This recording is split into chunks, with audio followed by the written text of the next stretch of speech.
This is Tech at the Table. This is a thought leadership podcast for people who are really moving the industry. And, when we're thinking movers and shakers, I could think of nobody but you, right, who would come on this podcast and give us some opinions and some direction on where we're going. We're trying to reach, and we are reaching influencers out there, people at the C-level, folks at CTO, head architects, that kind of a crowd, because people want to know where this industry is going and where things are actually going to track over the next year or two. Things are changing a lot right now, Shane. A lot. Absolutely. And I appreciate the kind words. And thank you for having us. We're very excited to have this discussion. And you gave us the royal we. So tell the audience who you are, who you work for, what you do, and your title and kind of remit. Talk about that first. Yesterday was the official 12-month anniversary, so the anniversary of me joining SHI. So what I lead at SHI is what we call our spend optimization services, which effectively is the umbrella term that we use to not have a rigid sort of like framework alignment, but it encompasses our practices with regards to FinOps, ITAM, ITFM, various disciplines that we have to help our clients gain visibility, control, and make better decisions with regards to their technology stack. So we've made a lot of investments over the last year. We have a lot of strong opinions about where the market's going and how we're investing internally to make sure we're ready for that. So today should be a fun conversation. It already is. Okay. So spend optimization services is broad. Give me a little bit more on what's inside that basket, not from a product point of view, maybe more capabilities or outcomes. What's inside that overall scope? So what I would say is we're not necessarily a standalone organization within SHI. So SHI has multiple pillars spanning everything from supporting organizations in their private data center to cloud, networking, modern work, end user compute. And I think of us more of a horizontal organization. Mm-hmm. So what we do is we do everything from helping organizations gain visibility into what they've actually deployed, how their users are leveraging the technology. We obviously then work to help them understand what they purchased, what agreements have they signed, what are the rules that they've agreed to. So we help provide compliance positions, maintaining compliance, risk mitigation. But then what we're really helping organizations do is think about across that technology stack, how can they gain single visibility across the stack? And then how are they best equipped to make better decisions based on that visibility and actually track the ROI of those investments moving forward. So like I said, we've got FinOps capabilities, ITAM capabilities. We've got ex-practitioners who run our transformational services. So it's quite wide spanning, but like I said, it's more of a horizontal layer across those vertical pillars that SHI has. Yeah, understood. That makes complete sense. Okay. So, what Flexera does, this isn't a Flexera scope discussion, but you did say a magic word in there, a couple of magic words. You said FinOps and you said ITAM.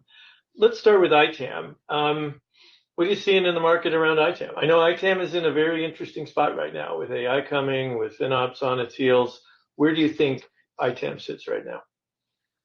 The opening question is what I've been most nervous about here. That made you nervous? Okay, tell me why. Yeah, as a person who leads an organization that has, over 100 people who have ITAM in their title and a large customer base of ITAM practitioners, I think my answer somewhat not worries me, but I want to make sure I communicate it in the most appropriate way is, I think that ITAM has lost its relevance. Ooh. Okay. That's a strong statement. Strong statement.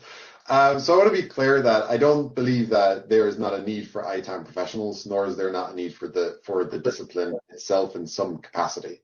However, there was a point in time where I would say it was the framework for managing your technology estate, right? That it helped provide the governance so that you could maintain visibility and control. I think you will see recently that there is, I would say, reduced energy at ITAM specific events. So not all events that have ITAM as a topic, but where there's ITAM specific events. I think that we are seeing organizations maybe de-invest in ITAM and invest in other areas. But more more importantly, I think if we go all the way back to the adoption of cloud, Right. you asked me the reason FinOps exists is because ITAM did not have a solution for managing cloud spend appropriately or quickly enough. Right. And with the proliferation of cloud, SaaS, AI, maybe we'll talk about it later, but today the FinOps Foundation announced the sister organization for tokenomics. No sooner are we seeing news articles about organizations being hit with a surprise $1 million bill for token usage, and the FinOps Foundation is ready with an answer. Got it. Yeah, no, ITAM hasn't done that. And I think it's a little bit at risk of becoming somewhat obsolete. we'll talk some more about that's a bold position, and I see ITAM being invested in, but I agree with you that the intensity, and I love the word intensity around it has reduced, and it's definitely shifted over into the FinOps area, into the AI area over the last 12, 24 months. Do you think my read is correct on what, you go all the way back to cloud, and I actually agree with you, because the answer to cloud was elusive in the ITAM community, right? Let's say in the last year, I've seen it's invested in, intensity's gone down. People are looking more towards FinOps. Do you see the same thing? What do you think? Like, is it getting absorbed? Where's it going? Because ITAM can't go. ITAM discipline, there's still tens, hundreds of millions, billions of dollars in wasted spend there. Where's it going from your point of view? I don't think we know yet. I think that, first of all, the FinOps Foundation has added licensing as a scope that they're focused on. Right. And as a result, I do think that there is this sort of... Yes, it's in the scope, right. Right. There's sort of like an encroachment happening on that. And I think that there's some of it moving there. But I mean, if you look, I'm sure if you search it, the amount of articles that are written about, and it's from Gartner, it's from thought leaders, right, on how to get FinOps and ITAM aligned, shows that most organizations are looking at the two things in silo and haven't really figured out how to integrate them into a single discipline. I think the most mature organizations are really looking at spend holistically. So they're creating something like a, technology financial management group. And within that, they look at the technology that they're investing in. They look at the technology that they plan to invest in. And then what they do is they align the appropriate disciplines to that. So they're figuring out, okay, we've got, traditional sort of like IBM, investment aligned ITAM like to that. AI, we might take a more FinOps sort of framework approach, and you're pulling on the right capabilities to solve for the technology itself. And I think the most mature organizations are doing that. So I think that probably is the future. It's either an independent sort of org within an org that is responsible, or I do think there is a path by which FinOps ultimately takes on that responsibility. Do you think, so from a direction, how do customers then, you see this because you're a horizontal capability with a set of verticals. Do you see in your customer base, the most mature technology financial management, what are the principles that they're following? Are they going top down from a spend point of view? Are they using risk? What's the sorting principle, I guess? What makes it more or less urgent? I'll coin a phrase that you've said to me a lot. They're following the money. So, well, no, that's an old Flexera term. Like our esteemed leader, Jim Ryan, like we have always gone down the follow the money. So that's okay. Yeah. And I think they're doing that. I think. Yeah, that's true. In the past, I do think in the past we saw a lot more in the risk category, and risk being defined as where do we have blind spots, and you were worried about maybe audits. There was a little bit of a lack of predictability with, if you think about when FinOps started, it was cost optimization, then it moved into more of forecasting and kind of predict it. But now I think particularly with the emergence of, took us 10 minutes to say it, but AI, I think there's a push on ROI. And the majority of the dialogue we're seeing is actually with all the narratives around, token maxing and whatever, and the cost that incurs. And if it doesn't drive cost reduction, revenue increasement or margin increasement, I don't think our customers particularly care. That's what they're looking for. And that's starting to trickle into other areas that perhaps previously weren't under that spotlight. So I think that's the shift, prioritizing. So you said ROI. I would probably say P&L. I think I look at it. There was a previous guest we had, this guy named Steve Evans. Steve was great, and he's a CTO.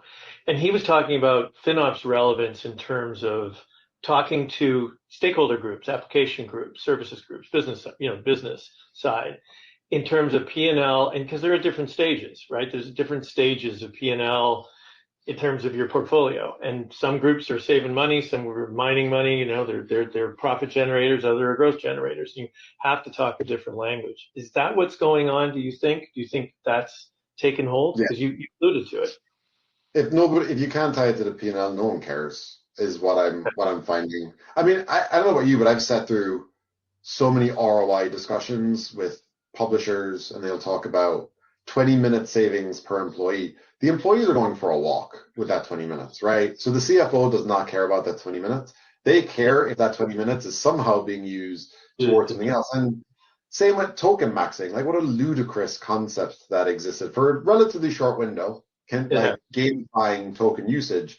But the lack of insight into whether or not the actual utilization of those tokens was driving some sort of business outcome was crazy, right? It was just usage for usage sake. So I think that's starting to pivot, but you're right. Unless you could tie that to the P&L, nobody can. And I also think the pressure that is happening from a C-suite to be an AI company means that you have to leverage AI. You have to leverage it. And I think that if I could prove to our CEO that every dollar I spend, I can get 10 back, I don't think they particularly care about the budget anymore. They will happily let me overspend on that budget. Exactly. They will. It's a very interesting combo because every customer I've ever worked with who went on the token maxing side and wanted to have adoption of AI, 6 months later pulled back the reins and is like, I need to understand what the outcomes look like. It's profitable or productive use or revenue generating use of that AI. It's not just use it, right? Those worlds have changed. Some are still doing it. I still see it. And 6 months later, they're going to do something different. So you said C-level. Do you think it's gotten down into the teams, or it's how strong is the C-level pushing it down? Still, we don't see great adoption of it. I think the primary thing that we see lacking is very well-formed governance models, and then actually KPI setting within the organization of what good looks like. So for example, are we able to track the ROI? Are we providing that visibility to the P&L owners? Are we educating the P&L owners of what good looks like? And then are we empowering them to make that decision? I think there's a narrative that gets trickled down, but there's still too much gray in terms of how the subsequent teams get there. Okay. That's the biggest challenge. Yeah, and I think I think pressure works those challenges out pretty quickly. One of the things I'm always, whenever you do transformation, whenever something's coming in and is changing the way things are done in a fundamental way, which is, I think we both agree that's what's happening right now. Yeah. There are, I hate to say it, there's roadkill in that kind of process. There's things that are left behind. And unless people, the teams can respond to the pressure or the signals, watch out. So going back to ITAM, what's the recipe? Like if you're an ITAM team, okay, and you're doing monthly licensing reports on and getting ready for next year's Oracle, event, what are you recommending to those teams to stay relevant and to move forward? Yeah, adopt FinOps, adopt AI, all of the above, get P&L. What are you saying? How are you moving it? Yeah, I think it depends, right? So what it depends on is, first of all, you work for an organization who's seen the value in investing in your team. So there is clearly value that you have. I think the key thing then becomes, is there a FinOps team? Is there an ITFM team? Like, do you have other stakeholders somewhere else who are perhaps doing work that is maybe duplicitous? And then are you aligned with them? So are you all on the same page into what is the goal that you're trying to drive? And then how do you align the teams in order to do that? Because what an executive team wants is they want single visibility. They want that visibility to be presented to them in a super easily digestible way. They don't want to have to click into multiple spreadsheets or create pivot tables. They don't want to look at one dashboard for cloud and another on-prem. It needs to be a single visual. And then the KPIs that you're tracking need to mirror what their objectives are. If you're not speaking their language, it's pointless, right? It's just a report. We see this all the time. I think the number one, so we live in a super volatile market today. There's a lot of cost pressure in our customer base. And one of the levers that a lot of our customers are keen to explore is something like application rationalization, right? And you think this is great. If as part of an ITAM team, we have the visibility, we can leverage technology to do all of the work in order normalizing the data, the analysis, so on and so forth. But the amount of times that those projects are kicked off and all that work is done and it's months of effort, and then there is no stakeholder alignment or organizational alignment that understands what is the outcome that the broader organization is trying to achieve, so that all the efforts and work that we do in that first phase are actually delivering that result. ITAM professionals need to think outside of, right? They hear cost pressure, they try to do app rationalization, but they don't think, wait, is there a reason? Like, does the CIO want to have a core technology stack? Do we want to empower the users? Do we not want to empower the users? Like, all these are important questions. So I think it really comes down to clarifying your vision, ensuring you know what the future state of the organization looks like. How do you quantify the business impact that you can drive? And then how do you drive that stakeholder alignment in order to kick that off? I think those are the primary things you need to do is immediately. I got it. So let's say we do all those things. Okay. I'm going to go out in the future now. So AI is a survive, adapt or die kind of world, okay, that we have today. I have a technology financial management trend, if not a department or a group or a function or capability. I have those things. What does my new world look like? Like, the work that I do is going to change. The way I approach the work, the pressures that are coming down on the work. Take it out a year. What do you think it looks like? That's a really great question. So as an ITAM professional, I think, or a FinOps professional. I'm assuming everybody at least is aligned. Let's just play out the scenario. Okay. Everybody's at least aligned, if not moved together, right, into a team. They're looking at the landscape that's out there. They have new tools and new ways of thinking about. They're trying to deliver up to the C-suite. How does that change? Like, there's a lot of change in how we do our work and how we report our work up to the C-suite. Yeah, so I think so first of all, if we make the assumption that we've gone through the process of building strong governance and we have those things in place, I think the hardest thing that will happen in a year, quite frankly, is your ability to keep up. So, right. If we take the idea of tokens today, like, there is very few FinOps organization or teams that we've met from a maturity level that are at that run phase who are able to even take on that challenge. So the question becomes, in the next year, how quickly can you gain that alignment, gain the single visibility, and then based on the visibility, how do you build a stakeholder alignment so that you can influence the change where necessary to adapt to the emerging new investments that your organization is making? And then how do you actually pivot very quickly to adapt to the new changing priorities that organization has?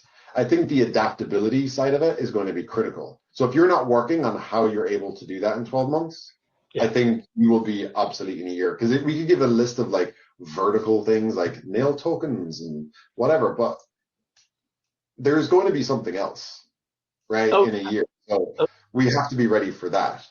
I think that's where it's going to look very different. And I think the speed is going to be a real factor. Yeah, the other thing, the coming to mind, I'm thinking a year out, and I'm thinking about the degree of agentic solutions, agentry that's out there. It's being orchestrated, that kind of world, right? And that's coming in, it comes in both from how we do our jobs, how the stakeholders are writing new applications, how they're even managing IT, right? That's all in play. But it's also coming in from the risk side. It's also coming in from the security teams. Like, that's totally dynamic, right? You're monitoring, you're not necessarily reporting. You're ingesting bills rapidly, but you're also monitoring what's out there. That's a totally different way of looking at things, I think.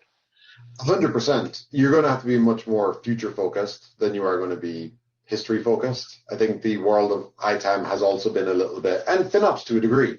Like, a big topic in FinOps right now is the idea of shifting left, right? So Yeah. the immature FinOps teams or even mid-mature FinOps teams, and then you have ITAM professionals have lived after the deployment and adoption of the technology.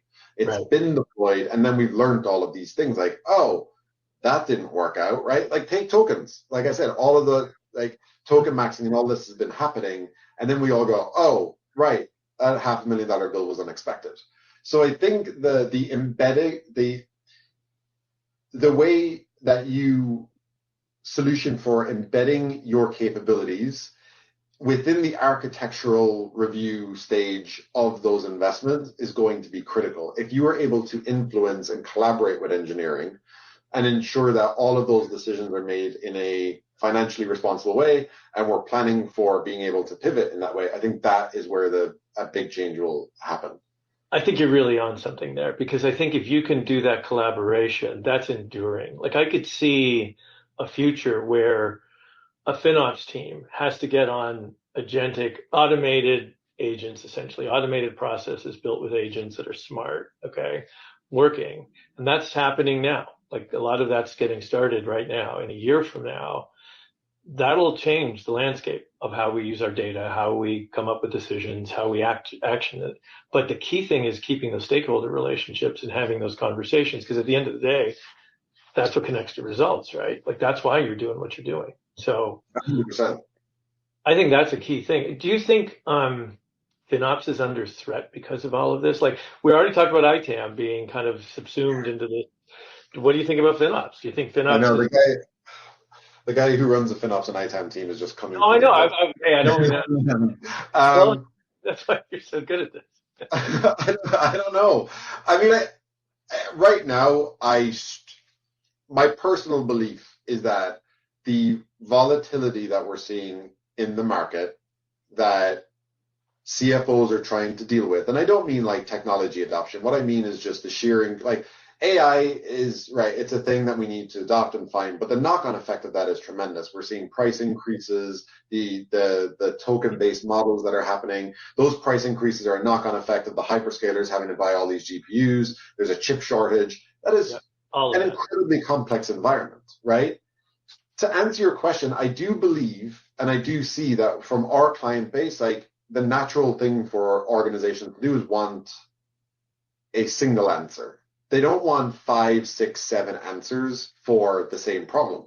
Visibility into technology, predictability into technology, and an ability to actually make decisions based on all of that is what a client wants, period. They don't want to see a solution for one characteristic or another or whatever.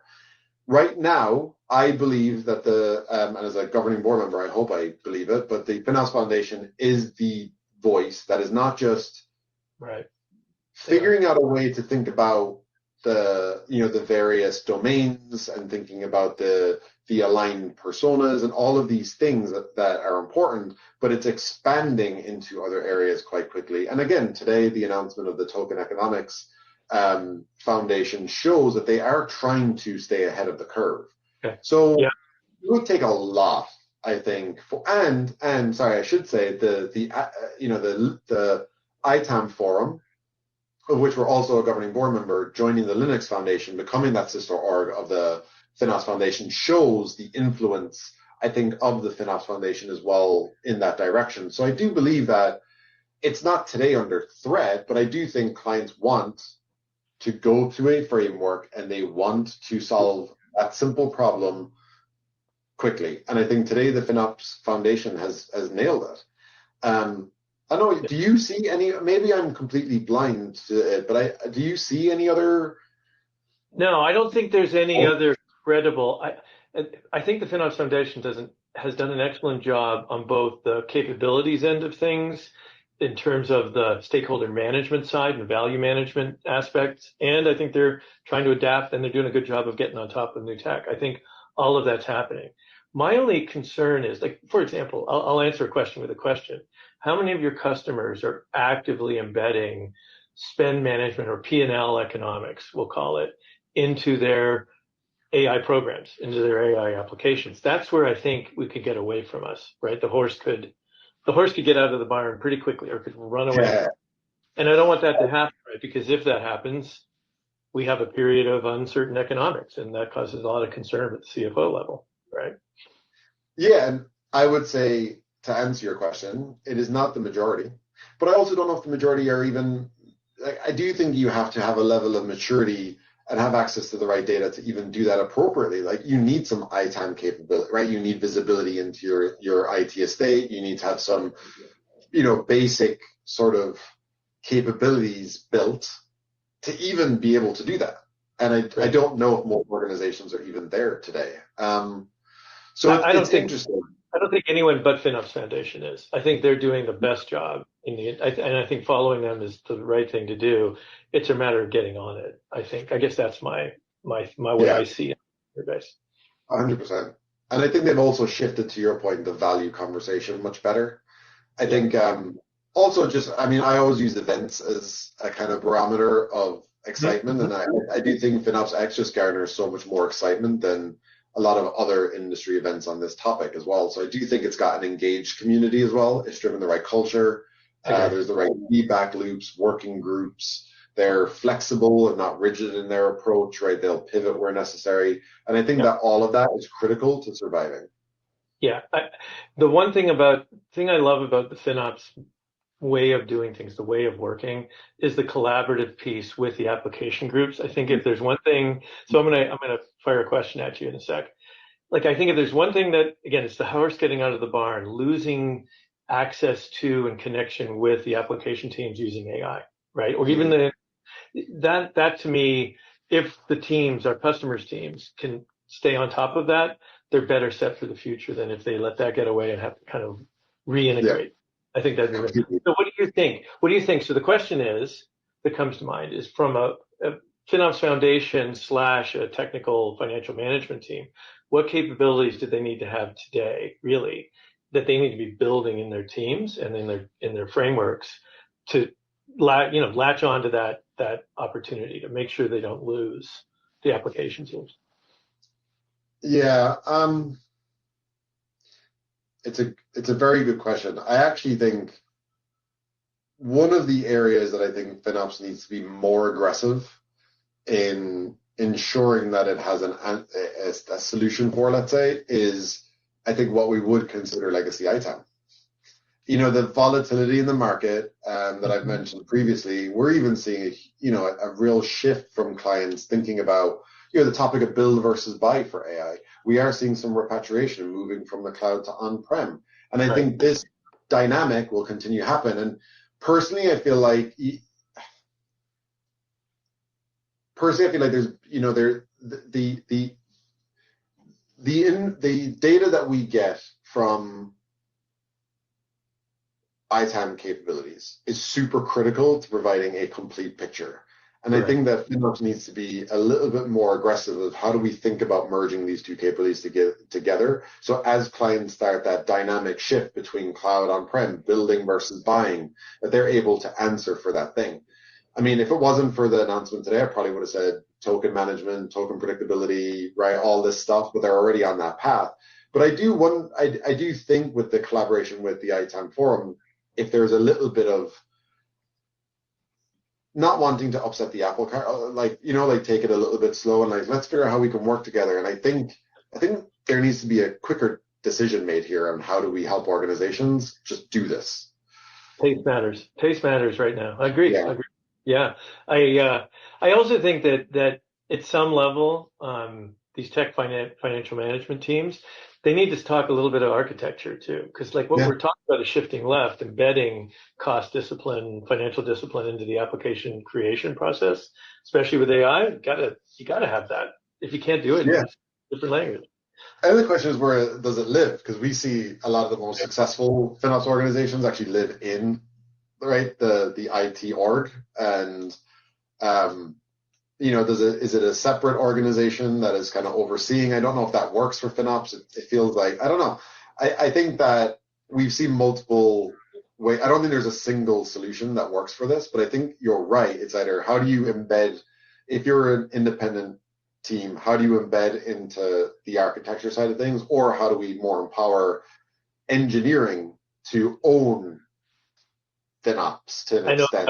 and connect to the outcomes. Right. Yeah, but that's tricky.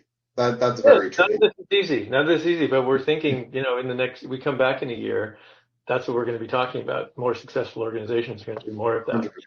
Okay, you talk to C-level. We're gonna end this one, I think, because there's a lot more to talk about, but I think this is a good spot. But last question I wanted to ask you. You speak with CIOs, CTOs, CFOs all the time. Okay. You walk into their office, you have this kind of a topic in mind. What do you tell them to do next? What do you tell them to think about? Is it about data? Is it about team approach, organization? All of the above? What are you telling them to do next? Well, what's interesting is how many times we have that conversation when we ask, what is your current strategy? So like, what is your vision for what you want to achieve? What are the investments that you're making? And what is your expectation out of those investments? Just as a baseline, it is actually quite fascinating how even if we go in, let's say vertically, right? It's not this big topic about all technology spend. How many cannot answer that question?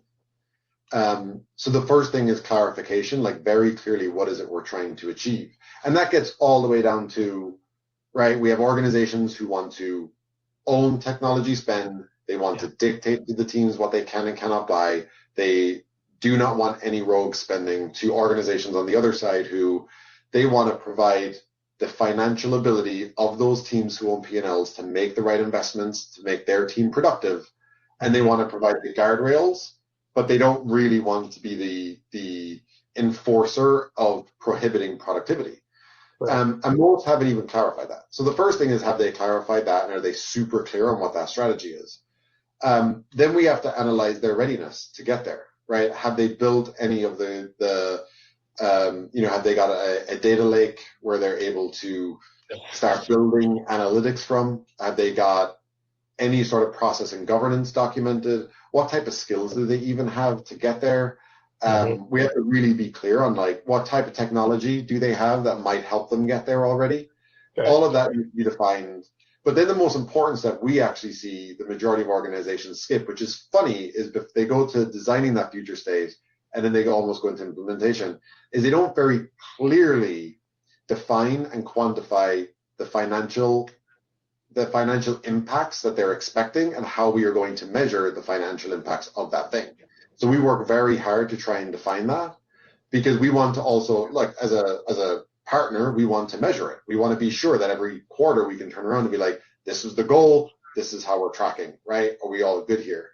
Right. And then you get into designing the future state and org design and continuous improvement and all these things. But I would say, I don't think I've yet had anyone be super clear on, maybe they're clear on the strategy and the vision, but they have not gained clarity into the current state analysis. And there's maybe sometimes huge gaps there and blind spots. But that's it. It sounds super basic, but I think so much change is hitting them, and there's so many fires that you end up kind of like, think about it right now.